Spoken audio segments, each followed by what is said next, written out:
दैत्य गुरु शुक्राचार्य हुए महाबली। शुक्राचार्य अपनी उच्च राशि में प्रवेश करने जा रहे हैं। जब भी कोई ग्रह उच्च राशि में प्रवेश करता है तो उसका प्रभाव, उसकी क्षमता, उसका सामर्थ्य कई गुना बढ़ जाता है। वो अत्यधिक सामर्थ्यवान होने के साथ साथ लाभकारी हो जाता है। सकारात्मक प्रभाव मिलने लगते हैं जो समस्त राशियों को विशेष रूप से लाभ देने वाली स्थिति होती है। शुक्राचार्य जब अपनी उच्च राशि में 1 अप्रैल को प्रवेश करेंगे तो वहां पर पहले से ही राहु का गोचर चल रहा है, जिसके कारण शुक्र अपनी उच्च राशि में होंगे, परंतु ये राहु के दूषित प्रभाव में भी होंगे, जिसके कारण कुछ सकारात्मक परिणाम भी मिलेंगे, परंतु राहु का दूषित प्रभाव भी प्राप्त होगा। जय श्री गणेश। नमस्कार, मैं आचार्य संजय द्विवेदी। मेरे समस्त प्रबुद्ध दर्शकों का मेरे चैनल पर हार्दिक स्वागत है। आज मैं शुक्राचार्य के राशि परिवर्तन प्रभाव को लेकर आपके सम्मुख उपस्थित हूं। 1 अप्रैल से शुक्राचार्य उच्च राशि में होंगे। निश्चित रूप से महाबलशाली स्थिति है। महाबली शुक्राचार्य हैं जो संपूर्ण रूप से अपने समस्त लाभ प्रदान करने जा रहे हैं, क्योंकि इस जगत में शुक्राचार्य अत्यंत शुभ प्रभाव देने वाले ग्रह हैं, सौम्य ग्रह हैं तथा इस जगत का संपूर्ण भौतिक सुख प्रदान करते हैं। चाहे वो भूमि, भवन, वाहन हो, रत्न आभूषण हो, बड़ा व्यापार हो, इंडस्ट्री हो, कला जगत में बड़ा नाम हो, बड़े पद की प्राप्ति हो, अधिकार की प्राप्ति हो, बड़ा भूमि का लाभ हो, तो निश्चित रूप से ये समस्त सुखों का अर्जन कराने वाले शुक्राचार्य ही। इसी प्रकार से जीवन के समस्त सुख, स्त्री सुख, संतान सुख तथा भोग विलास के कारक भी शुक्राचार्य। तो निश्चित रूप से इस भौतिक जगत में शुक्राचार्य का एक अच्छी अवस्था में आना एक अत्यंत सकारात्मक परिणाम देने वाला एक लाभदायक योग है। परंतु यहाँ पर राहु के दूषित प्रभाव में होते हैं तो इसका नकारात्मक प्रभाव भी मिलता है, जिसके कारण जो राहु की नेगेटिविटी है उसका फल भी प्राप्त होता है। शुक्राचार्य और राहु में नैसर्गिक रूप से मित्रता का भाव है, परंतु राहु जो नेचुरली उनका पॉइजनस इफेक्ट है वो कहीं नहीं जाता, उसका कहीं ना कहीं परिणाम मिलता ही है। जब राहु और शुक्राचार्य के बीच अंशों का अंतर न्यून हो जाएगा तभी नकारात्मक प्रभाव राहु का प्राप्त होगा। बाकी के समय में 1 अप्रैल से लेकर 24 अप्रैल के बीच में जिन जिन भावों के स्वामी शुक्राचार्य हैं उनमें कई गुना वृद्धि हो जाएगी। जिस भाव में राहु गोचर कर रहे हैं शुक्राचार्य के साथ, उसको कई गुना बढ़ा देंगे, तो अत्यंत लाभदायक स्थिति बन रही है। इसी प्रकार से शुक्राचार्य के कारक भाव में वृद्धि हो जाएगी। चूंकि राहु आकस्मिकता के कारक, तो बहुत कुछ अचानक होता है, समझ में नहीं आता ये कैसे हो गया, लाभ कहां से आ गया, धन की प्राप्ति कहां से हो गई, परंतु ऐसा होता है।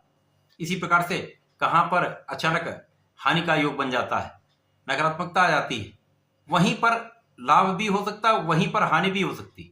दोनों एक साथ स्थितियां चलती हैं। जब तक पॉजिटिविटी है अच्छा परिणाम, जब तक नेगेटिविटी है नेगेटिव परिणाम।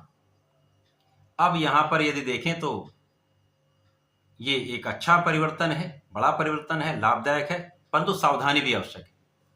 आज मैं कन्या राशि के लिए शुक्राचार्य के इस पर राशि परिवर्तन का क्या प्रभाव मिलेगा, किस प्रकार के लाभ मिल सकते हैं, कौन सा भाव आपका प्रबल होने वाला है, कहाँ समस्या आ सकती है, उसका क्या निराकरण है, संपूर्ण विश्लेषण मैं पूर्ण तर्क के साथ करने जा रहा हूँ। प्रिय दर्शकों, ये राशिफल आपके चंद्र राशि पर आधारित है, अर्थात आपकी जन्मकुंडली में यदि 6 नंबर में चंद्रमा है तो आपकी कन्या राशि। अब यहाँ पर कन्या राशि बुध की राशि है। बुध और शुक्र का आपसी संबंध मित्रवत है। यहाँ पर यह देखना भी आवश्यक है कि यहाँ बुध किस स्थिति में, 9 अप्रैल से बुध का गोचर भी मीन राशि में प्रारंभ हो जाएगा। 1 अप्रैल से शुक्र होंगे, 9 अप्रैल से बुध भी आ जाएंगे, तो बुध भी राहु के जड़ दोष में जाएंगे। शुक्राचार्य राहु के साथ दूषित प्रभाव में होंगे। राहु के साथ शुक्राचार्य का चारित्रिक पतन का योग बनता है, भ्रामक योग बनता है, मन भटकाव का योग बनता है, ये स्थितियां बन जाती। तो यहां पर लग्न के स्वामी भी वीक होंगे, शुक्राचार्य भी वीक होंगे जब दूषित हो। बाकी के समय में एक अच्छा प्रभाव मिले।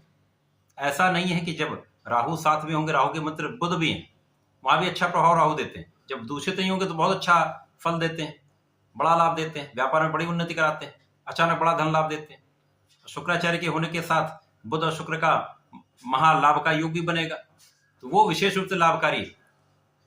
अब ये यदि अवलोकन करें तो आपके सप्तम भाव में, केंद्र के भाव में ये योग बनने जा रहा है। अब ये केंद्र का भाव है, निश्चित रूप से यहाँ पर समस्त ग्रहों का प्रभाव बढ़ जाता है। अब जब ग्रहों का प्रभाव बढ़ेगा तो उच्च राशि में शुक्राचार्य महाबलशाली होंगे, जो आपके लग्न को प्रबलता देंगे, आपको क्षमतावान बनाएंगे, आपको सौंदर्यवान बनाएंगे, आपको आकर्षक बनाएंगे, साथ ही साथ में आपका प्रभाव भी बढ़ने वाला है। अब क्या होता है, यहाँ पर आपका यश बढ़ता है, ये जब पॉजिटिव स्थिति है। अब यहीं पर जब ये दूषित हो जाएंगे शुक्राचार्य, बुध भी दूषित होंगे, तो यहाँ पर अपयश का यहीं पर योग बन जाए।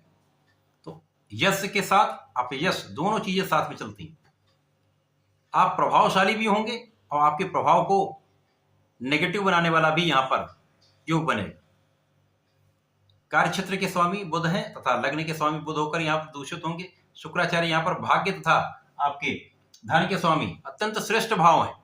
तो जब राहु दूषित नहीं करेंगे तब धन भाव श्रेष्ठ होगा, परिवार का संपूर्ण सहयोग मिलेगा।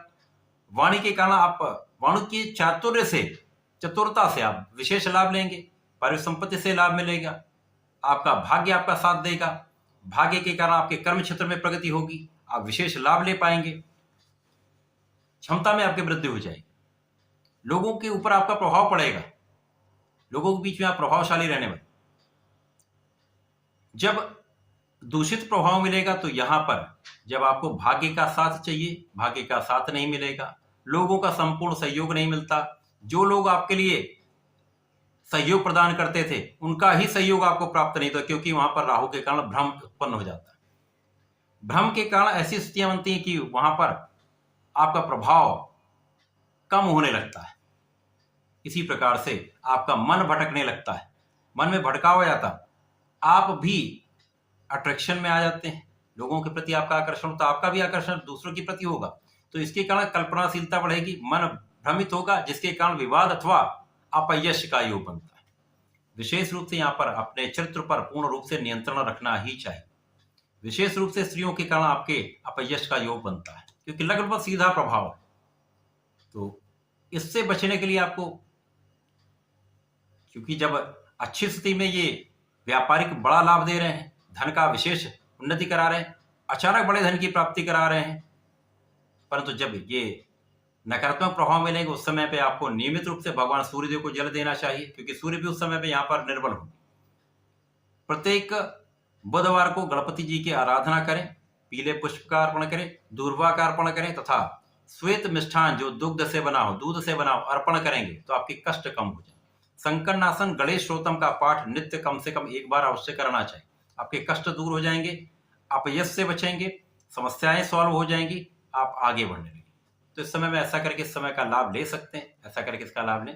धन्यवाद, नमस्कार।